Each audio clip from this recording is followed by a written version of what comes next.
Good evening, everyone. Tonight, as the embers glow and the winter wind whispers secrets past our windows, let us step away from the comforting warmth of our own hearths and venture into a world where quiet gardens hold whispered secrets, and even the most festive occasions can conceal the darkest of deeds. We'll find ourselves in the seemingly tranquil English village of St. Mary Mead, where the scent of holly and pine can't quite mask the chill of suspicion. It's Christmas morning, a time for joy, but for one household. It will be marked by a discovery that shatters peace and unveils a web of hidden motives. Prepare yourselves, for appearances can be deceiving, and the truth, much like a winter's dawn, often breaks with a cold, clear light. Now, let's start with the first chapter of Death on the Garden Bench Christmas. Chapter 1. The Frost-Kissed Discovery. The air in St. Mary Mead on Christmas morning was crisp, clean, and imbued with the joyous anticipation of the festive season. A thin, delicate layer of frost glittered on every branch and blade of grass,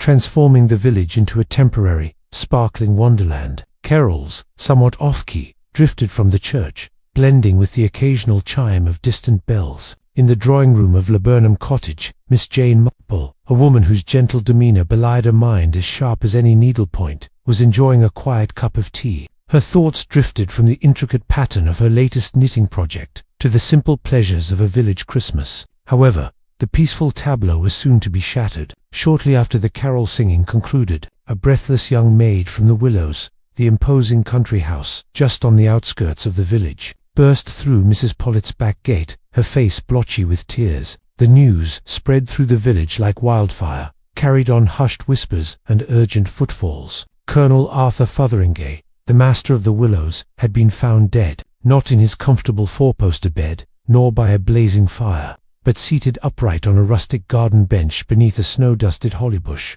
his eyes staring, unseeing, at the frosty morning sky. Miss Marple received the tidings from her housekeeper, Florence, who had heard it directly from the baker's boy. "It's Mrs. Jenkins who found him, miss," Florence reported, her voice low and tinged with morbid fascination. "Went out to check on the frostbitten roses. She did, before the family were up for presents. And there he was, frozen stiff, they say, on the garden bench, just like he'd sat down for a bit of air." The colonel, a retired military man with a booming laugh and an occasionally blustering manner, was known throughout St. Mary Mead. He had lived at the Willows for 15 years with his much younger wife, Eleanor, a rather timid woman perpetually shrouded in a vague air of fragility. Their Christmas guests this year included his nephew, Rupert Carmichael, a perpetually impecunious young man with a penchant for theatrical gestures, and his niece, Clara Fenton, a strikingly beautiful girl whose engagement to the local Dr. Haywood was the subject of much recent village gossip.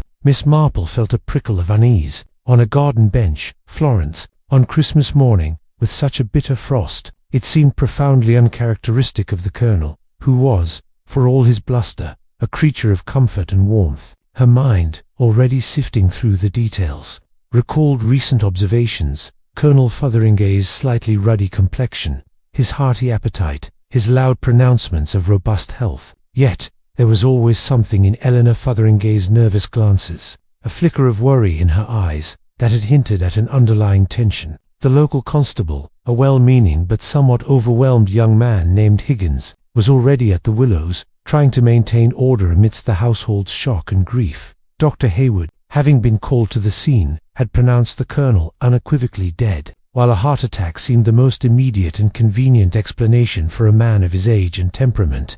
The circumstances struck Miss Marple as deeply unsettling. Who sits out on a frosty garden bench at dawn on Christmas Day? And why? The whispers were beginning to turn from simple shock to faint suspicion. The Fotheringays had always seemed a close-knit, if slightly eccentric, family, but Miss Marple knew, better than most, that the tightest knots often concealed the most dangerous secrets. As the morning light grew stronger, piercing the frosty air, she wondered what kind of darkness this particular Christmas dawn had truly revealed. The innocent, sparkling frost seemed to conceal something far more chilling. Chapter 2. Initial Impressions and Lingering Questions. Constable Higgins, a man more accustomed to mediating disputes over stray chickens than investigating sudden deaths, found himself utterly out of his depth. The Willows drawing-room, usually a beacon of festive cheer on Christmas morning, was now a tableau of hushed grief and thinly veiled confusion.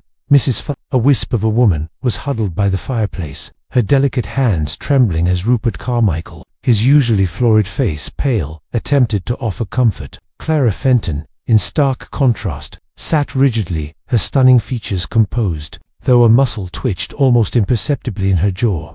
Mrs. Jenkins, the housekeeper, was a pillar of stoicism, but her eyes darted about the room, missing nothing. Dr. Hayward, a man of modern medicine and a thoroughly practical mind, had concluded his initial examination. No obvious signs of violence, he informed Higgins, his voice professional and measured. Looks like a heart attack, most likely. The cold would have been a significant factor, of course. A man of his age, perhaps a little too much Christmas pudding yesterday, ... double quotes. He trailed off, offering a sympathetic glance towards Eleanor. Yet, even Dr. Hayward's pronouncement carried a subtle note of reservation. The exact circumstances were peculiar. He confirmed the time of death as early morning, sometime between 4 and 6 a.m.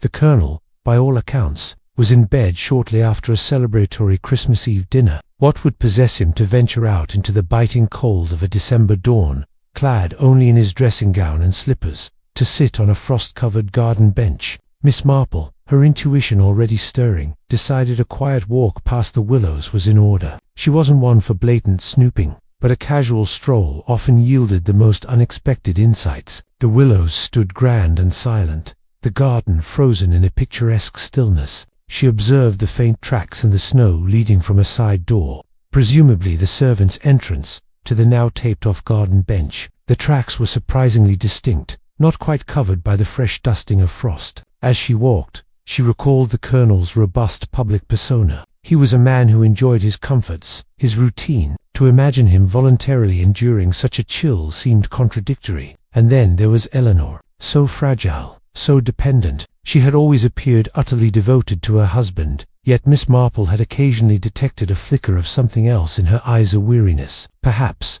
or a deep-seated apprehension. Later that afternoon, Miss Marple met with Dr. Hayward at the village shop, under the pretext of purchasing some special tea. "Such a dreadful business, Doctor," she began, her tone gentle. "Poor Colonel he always seemed so hale and hearty."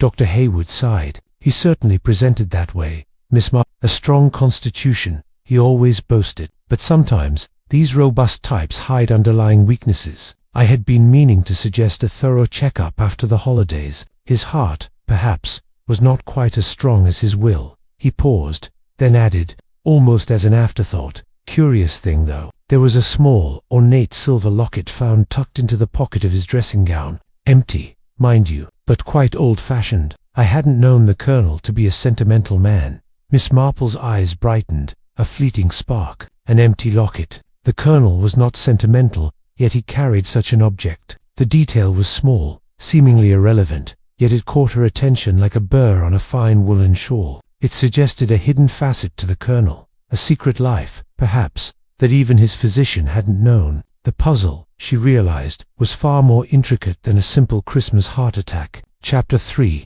Whispers of motive and hidden resentments. The Christmas cheer in St. Mary Mead had, predictably, curdled into a stew of speculation and half-truths. Everyone had an opinion on Colonel Fotheringay's untimely demise, and Miss Marple, through her unobtrusive network of village gossips, gathered them all. Mrs. Pollard, the busybody from next door, insisted it was a judgment, hinting at some unspecified past misdeed of the Colonel's. Mrs. Lumley, the vicar's wife, spoke of the deceased's unyielding will and certain financial imprudences she'd heard mentioned at the ladies' circle. Miss Marple, however, focused on the immediate household. She paid a condolence call to the Willows, ostensibly to offer comfort to Mrs. Fotheringay. Eleanor, enveloped in a voluminous black gown that seemed to drown her slight frame, was a picture of elegant grief. Yet, Miss Marple observed a curious blend of exhaustion and a subtle, almost imperceptible, sense of relief in her eyes. "He was so particular,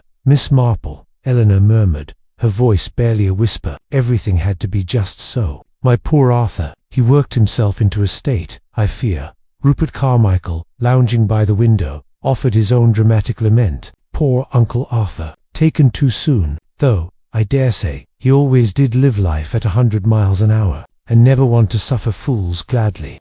Bless his heart." Miss Marple noticed the slight emphasis on fools. She also recalled Rupert's persistent financial difficulties, often the subject of discreet conversations over tea. He was known to have borrowed, and perhaps even expected, monetary assistance from his wealthy uncle. Clara Fenton, ever composed, expressed her sorrow with dignified restraint. "It is a great shock, of course. We were all looking forward to a wonderful Christmas." Miss Marple couldn't help but notice that faint red marks on Clara's delicate wrist, partially concealed by her sleeve, almost as if she'd been gripping something tightly, or perhaps even struggled. Was it a recent injury, or something more? Mrs. Jenkins, the long-serving housekeeper, remained a sphinx. "He was a good master," she stated flatly when Miss Marple encountered her in the hallway. Strict, but fair. But there was a flicker in Mrs. Jenkins's usually impassive eyes, a brief, almost resentful tightening of her lips, when the Colonel's strictness was mentioned. Miss Marple remembered a similar look on the face of old Mrs. Davies, the dairymaid who had endured years of tyrannical employment, only to inherit a small fortune when her employer passed away. Human nature, Miss Marple reflected, was remarkably consistent across the classes and generations. The locket Dr. Hayward mentioned continued to niggle at her, an empty locket, carried by a man not known for sentiment. It spoke of a secret, perhaps a romantic one, or one connected to a long-forgotten past. And then there was the matter of the Colonel's strictness.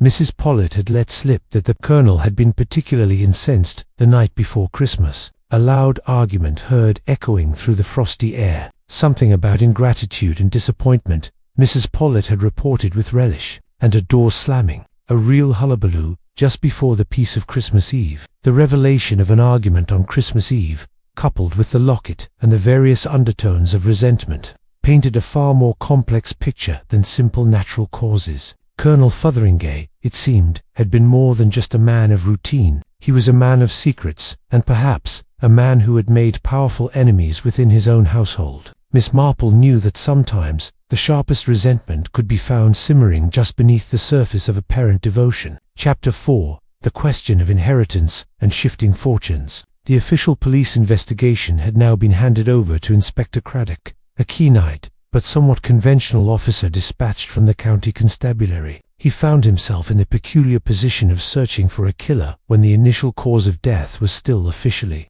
cardiac arrest exacerbated by exposure. Yet, the odd circumstances, coupled with Dr. Hayward's subtle doubts, had raised enough red flags. Inspector Craddock spent much of his time poring over the Colonel's will. It was known the Colonel was a wealthy man, primarily through shrewd investments and a substantial military pension. The will, it turned out, was a fairly straightforward affair, leaving the bulk of his estate to his wife, Eleanor, for her lifetime, with the remainder to be divided between Rupert and Clara upon her passing. However, there was a codicil, added barely 3 months prior, which significantly reduced Rupert's direct inheritance. It stipulated that a large portion of what Rupert would have received was to be held in trust, with access only at the discretion of Eleanor. Citing Rupert's spendthrift ways, this revelation immediately cast a shadow over Rupert Carmichael. His debts were an open secret in the village. A reduction in his anticipated inheritance would be a bitter blow, perhaps a desperate one. Miss Marple, overhearing a conversation between Mrs. Pollitt and the postman, learned that Rupert had been particularly despondent in the weeks leading up to Christmas, and had been seen arguing heatedly with the Colonel in the study just days before. Sounded like a proper set-to. It did, the postman recounted, all about responsibilities and living beyond one's means. Eleanor, despite inheriting the lifetime use of a substantial fortune, remained frail and withdrawn. Miss Marple noticed that her dependency on the Colonel, while seemingly a source of comfort, might also have been a cage. Her entire existence had revolved around his dictates. Now, with him gone, she had money, but perhaps not freedom. The type of freedom she might have truly desired. Clara Fenton seemed the least affected financially. Her inheritance was modest, and her engagement to Dr. Hayward suggested a stable, if not opulent, future. Yet, Miss Marple observed the doctor's intense devotion to Clara. It was almost possessive, and Clara, for all her composure, seemed occasionally to shrink from his touch, a brief shadow passing over her eyes. Was their engagement as happy as it appeared?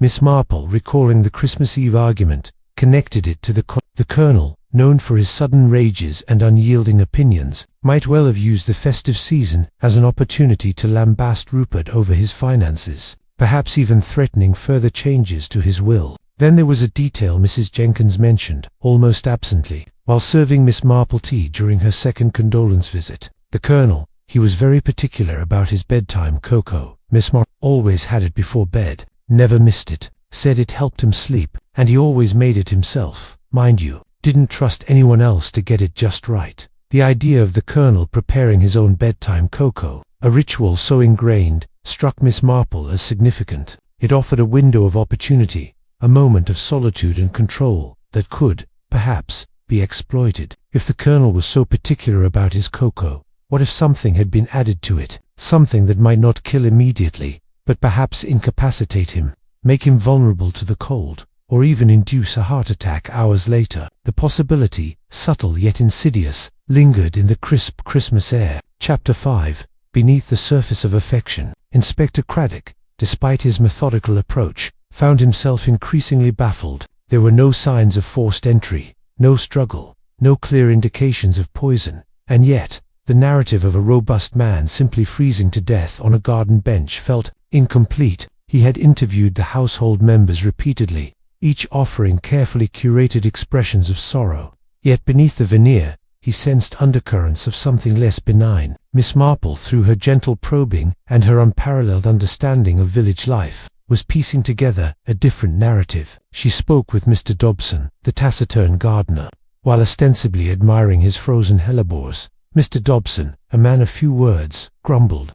Colonel Fotheringay, he liked things just so, a bit too much, sometimes, fancied himself a gardener. He did, always telling me what to do, even when he knew nothing about it. And a temper, too. Bleeding Hollybush, that was his favourite. Said it reminded him of his time abroad, where the natives were just as stubborn. The detail about the holly bush caught Miss Marple's attention. It was the very bush under which the garden bench stood. Was it merely a personal preference, or did it hold some other, less obvious significance? She recalled the Colonel's reputation for being domineering, not just with his staff, but also within his family. Eleanor's fragility, Rupert's resentment, Clara's quiet reserve, all could be seen as reactions to his overbearing nature. Eleanor, during another quiet chat, confided in Miss Marple about a particularly trying period a few years prior. Arthur had a terrible bout of influenza. We thought we'd lose him. Dr. Hayward was wonderful, truly. He visited daily.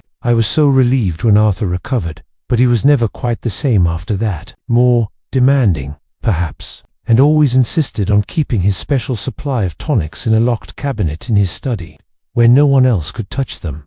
A locked cabinet, special tonics. This was a new and intriguing detail. Miss Marple recalled the story of Mrs. Henderson, whose husband, a hypochondriac, kept a similar cabinet, only for a disgruntled nephew to replace his harmless concoctions with something far more potent. It was a common enough village tale, a variation on a theme. As for Clara, Miss Marple had a brief, unexpected conversation with her near the church gates. Clara, usually so self-possessed, seemed agitated. "It's all so tiresome, Miss Marple," she said, almost too quickly. "The inspector, the questions, one just wants to move on." She then added, almost as if to justify her impatience, "Dr. Hayward and I, we were hoping to announce our wedding date soon. This changes everything." Miss Marple noticed that Clara's gaze when speaking of her fiancé was not one of simple affection, but seemed troubled, almost fearful. The empty silver locket continued to puzzle Miss Marple. Who was its intended recipient, and what secret did it represent? A lost love, a hidden child, or perhaps something more sinister, a memento of a past betrayal? The Colonel, despite his public face of bluster and benevolence, seemed to have carefully cultivated a private life, one that might hold the key to his death. As Miss Marple walked home, the frost now melted into glistening dew. She reflected on the deep currents of human emotion, the resentment, the fear, the desperation that could fester beneath the most outwardly respectable exteriors. The Colonel, she suspected, had been a master at controlling others, but someone, it seemed, had finally found a way to wrest control from him. Chapter 6. Unraveling the routine. Uncovering the subtle. Inspector Craddock's official report remained inconclusive. The post-mortem, conducted by a rather beleaguered Dr. Ambrose from the county hospital, found no clear evidence of poison or trauma. The cause of death was officially ruled as cardiac arrest, exacerbated by severe hypothermia. The case was on the verge of being closed as an unfortunate, if peculiar, natural death. But Miss Marple knew better.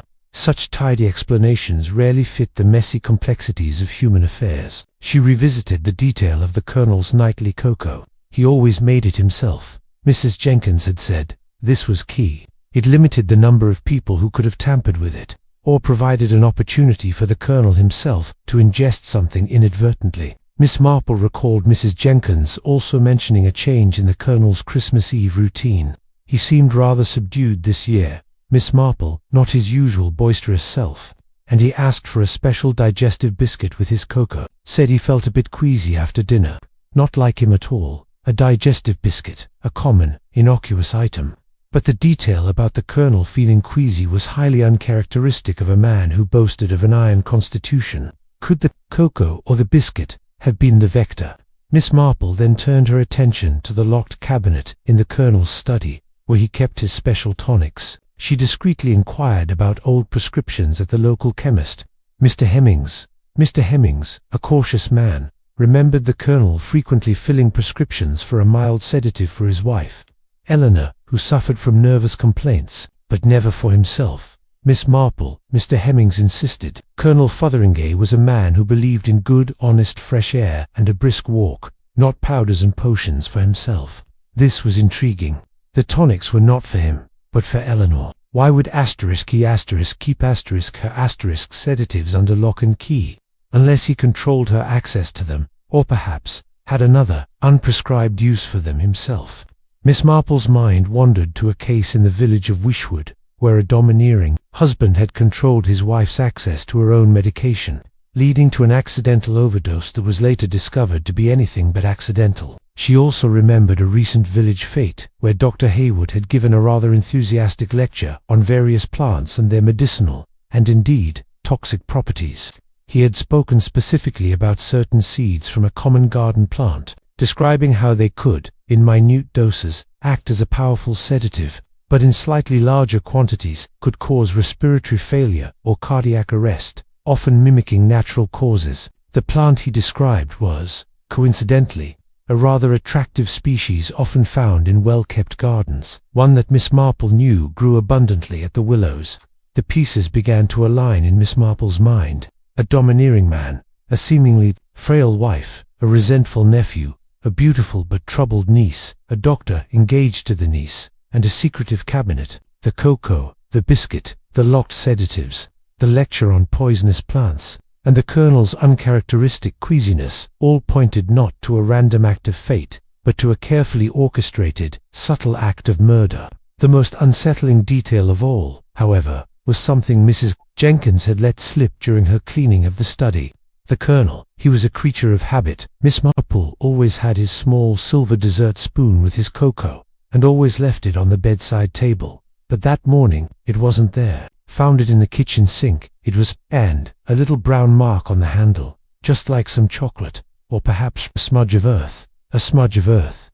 The image of a man stumbling out into the frosty garden, perhaps in a semi-conscious state, holding a spoon, became vividly clear in Miss Marple's mind. Chapter 7. The Poisoner's Tool, and a Question of Access. The notion of the Colonel's special silver spoon, found in the kitchen sink with a faint smudge of earth, gnawed at Miss Marple. It was such a small detail, yet it felt profoundly important. Why would a spoon from his private ritual end up in the kitchen, not by his bed, and why the mark of earth? Had he indeed staggered out, perhaps disoriented, and collapsed on the bench, dropping the spoon in his confusion, only for it to be retrieved? Later, Miss Marple turned her thoughts to the plant doctor Hayward had described, atarisk, or deadly nightshade, though he had referred to it by a more common horticultural name to avoid alarm. She knew it grew at the Willows, not far from the holly bush, tucked away behind a stand of rhododendrons. Its berries, black and shiny, were highly toxic. Its leaves, less so, but still potent if ingested. The method of administration remained elusive. If it was the cocoa, or the biscuit, who prepared it, the Colonel made his own cocoa. But what if the special digestive biscuit was offered to him by someone else? Or what if a substance was introduced to the cocoa after he had prepared it, perhaps while he stepped away for a moment? Miss Marple considered the dynamics between Eleanor and the Colonel. Eleanor, as the invalid wife, seemed an unlikely suspect. Yet, Miss Marple remembered the extraordinary case of Mrs. Chapman, whose seemingly gentle demeanor masked a deep-seated resentment that finally manifested in a quiet, calculated act of revenge against her tyrannical husband. Eleanor's dependence might also have been her ultimate weapon, allowing her to operate under the radar of suspicion. She also remembered the locked cabinet with Eleanor's sedatives. What if the sedatives themselves were part of the equation? Could a small, regular dose of a sedative, perhaps mixed with a more potent, less traceable poison, have been used to weaken the colonel over time, making him susceptible to a heart attack, or making him disoriented enough to wander out into the cold? Inspector Craddock, meanwhile, was pursuing a different line of inquiry, one focused on Rupert Carmichael's finances. He had discovered a particularly large gambling debt, due just after Christmas. Rupert's alibi for Christmas Eve night was flimsy at best. "I was in my room, reading, fell asleep." No one could corroborate this. It presented a clear motive and opportunity, at least in the inspector's eyes, but Miss Marple's mind kept returning to the subtle details: the cocoa, the biscuit, the spoon, the plant, and the colonel's control over Eleanor's sedatives. She considered the psychology. A slow, insidious poisoning was more characteristic of a resentful and controlled individual, rather than a desperate, quick-tempered gambler. She decided to casually ask Mr. Dobson, the gardener, about the nightshade. "Oh, the belladonna," Miss Marple said, wiping his brow. "Nasty stuff. I've meant to dig it up for years, but the colonel, he liked it for its historical significance. He said, kept it pruned back, mostly, though he squinted. I did notice one of the branches seemed a bit snapped the other day, as if someone had yanked off a few leaves in a hurry. A snapped branch, a hurried hand." The puzzle was becoming clearer, less about a sudden, violent act, and more about a carefully planned, quiet subversion of daily routine. Someone had access to the poison, and someone had a motive strong enough to bypass their own conscience. And Miss Marple suspected it was someone far closer than anyone imagined, hidden behind a veil of apparent helplessness or devotion. Chapter 8. The timetable of treachery and the misplaced article. Inspector Craddock, despite the lack of clear forensic evidence for foul play, was now convinced of murder. Rupert's gambling debts and shaky alibi, combined with the changed will, were enough for him to focus his efforts. He believed Rupert, in a desperate attempt to avoid financial ruin, had struck his uncle down, perhaps in the garden, and then left him to succumb to the cold, hoping it would look like a natural death. A blunt instrument, he reasoned, might not leave obvious marks given the state of the body and the frosty conditions. Miss Marple, however, remained unconvinced by the inspector's theory of blunt force. While Rupert certainly had motive and a less than solid alibi, the manner of death, sitting peacefully on a bench, almost as if he'd laid himself down to rest, didn't fit a violent struggle. Moreover, the lack of any significant bruising or signs of a struggle on the colonel's body, even if frozen, suggested a less direct, more insidious method. She returned to the timeline of Christmas Eve, the festive dinner, the loud argument, the colonel's cocoa ritual, and then the discovery at dawn. The colonel was known to retire early, usually by 10 p.m. The cocoa, therefore, would have been consumed around that time. The time of death, between 4 and 6 a.m., suggested a slow-acting agent, or one that induced extreme vulnerability.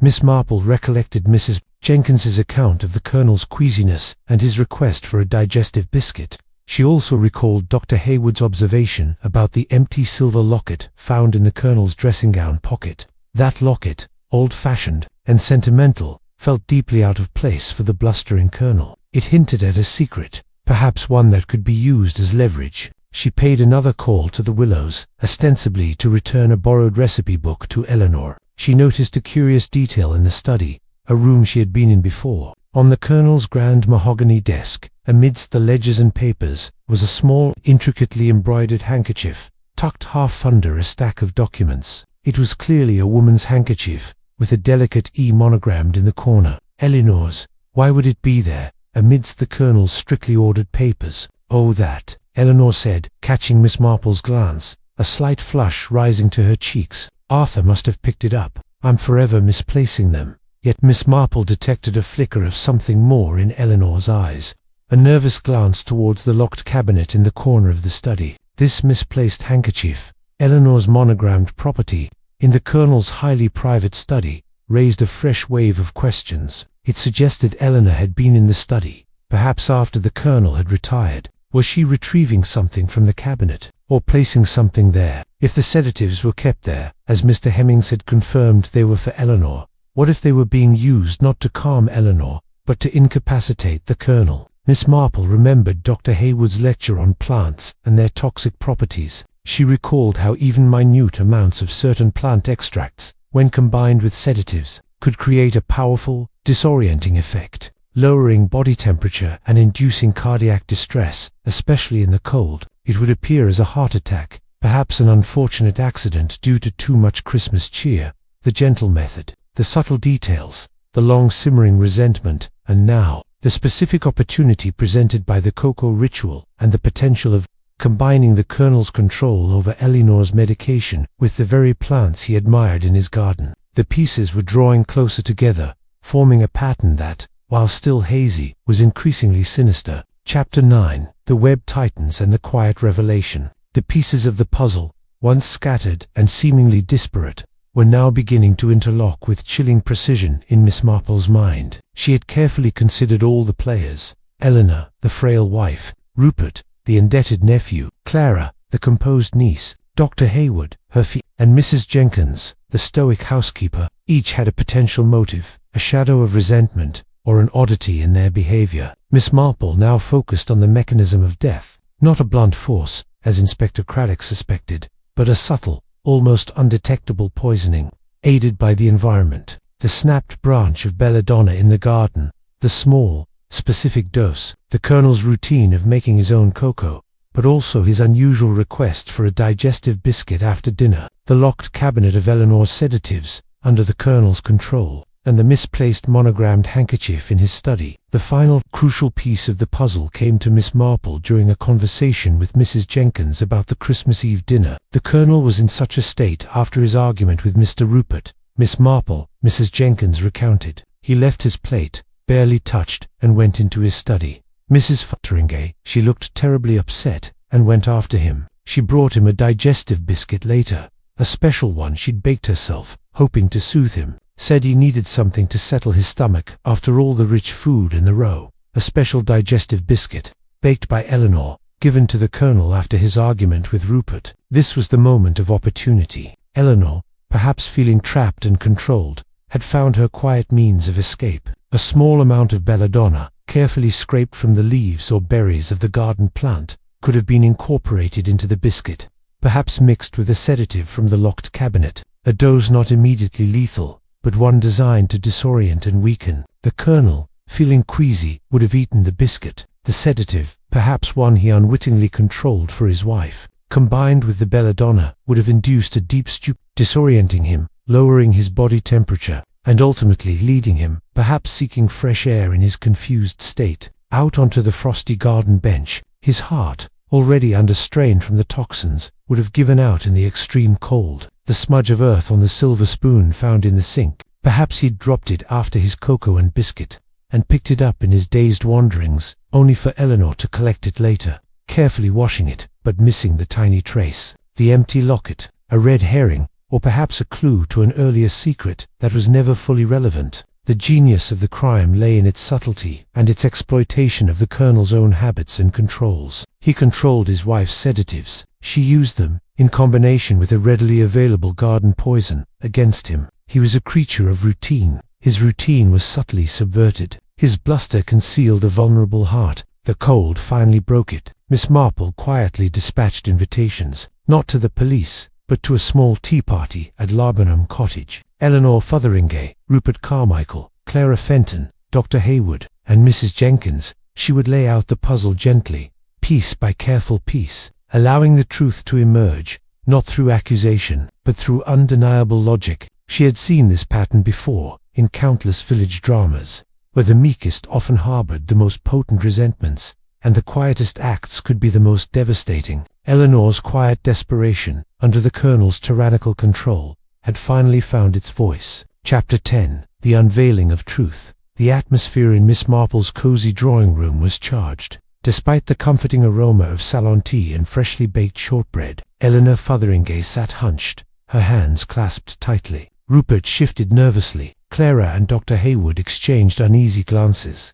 Mrs. Jenkins, as ever, was impassive, but Miss Marple noted a slight tension in her shoulders. Miss Marple began, her voice soft, like a gentle breeze rustling autumn leaves. "Such a dreadful business, Colonel Fotheringay's death. The inspector believes it to be murder, of course, and while he considers a certain, rather more direct method, I believe the truth lies in something far more subtle, and far more tragic." She spoke of the Colonel's habits, his nightly cocoa, his request for a digestive biscuit on Christmas Eve, his control over Eleanor's sedatives, and the particular plants in the garden. She mentioned the snapped branch of deadly nightshade, the telltale smudge of earth on the silver spoon, and the misplaced handkerchief in the study. She painted a picture of a man domineering, suffocating, and a woman, seemingly frail, pushed to a breaking point. On Christmas Eve, Miss Marple continued, her gaze sweeping over them, after a heated argument.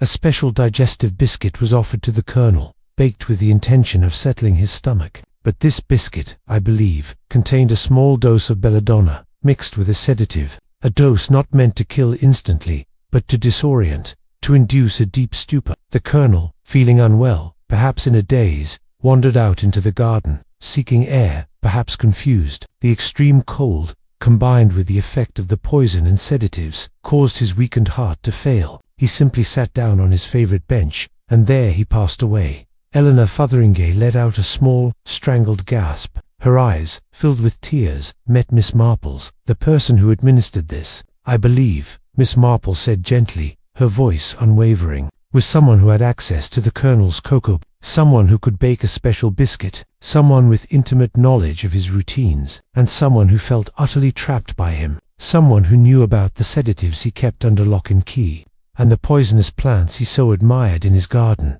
Her gaze finally rested on Eleanor.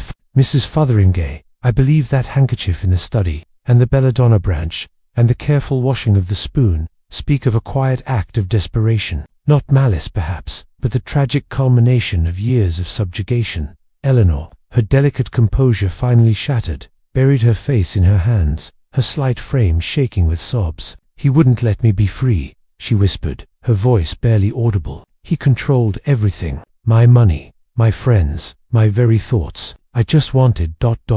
peace," she confessed. In broken sentences, the years of quiet torment, the fear, the carefully planned act, the hope that it would be seen as natural. Dr. Hayward looked shocked, Clara pale, Rupert stunned. Even Mrs. Jenkins finally betrayed a flicker of understanding, a grudging nod of silent sympathy. Miss Marple nodded gravely. "Justice, Mrs. Fotheringay, is a complex thing. Sometimes the victim is also, in a terrible way, a perpetrator. The inspector would arrive later, and the legal process would follow its course. But in that quiet drawing room, the truth had been gently, yet precisely, unveiled by the keenest mind in St. Mary Mead. Thank you for joining me on this journey into the quiet deceptions of St. Mary Mead. If you enjoyed unraveling this Christmas mystery,